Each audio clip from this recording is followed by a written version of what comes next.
بسم اللہ الرحمن الرحیم۔ لباس پہننے کے باوجود ننگی عورتیں۔ بے پردہ عورت جنت کی خوشبو بھی نہیں سونگھ سکتی۔ نبی اکرم صلی اللہ علیہ وسلم کا ارشاد گرامی ہے، دو گروہ وہ ہیں جو دوزخی ہیں، ابھی وہ ظاہر نہیں ہوئے۔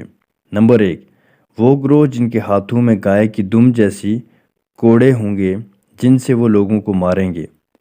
نمبر 2، وہ عورتیں ہوں گی جو لباس پہننے کے باوجود ننگی ہوں گی۔ وہ مردوں کے دل اپنی طرف کھینچیں گی اور اپنے دل مردوں کی جانب مائل کریں گی۔ ان کے سریوں کھلے ہوں گے کہ جیسے بختی اونٹ کی کوہان ہوتی ہے۔ ان کا جنت جانا تو درکنار، یہ تو جنت کی خوشبو بھی نہیں سونگھ سکیں گی، حالانکہ جنت کی خوشبو تو میلوں باہر تک جاتی ہے۔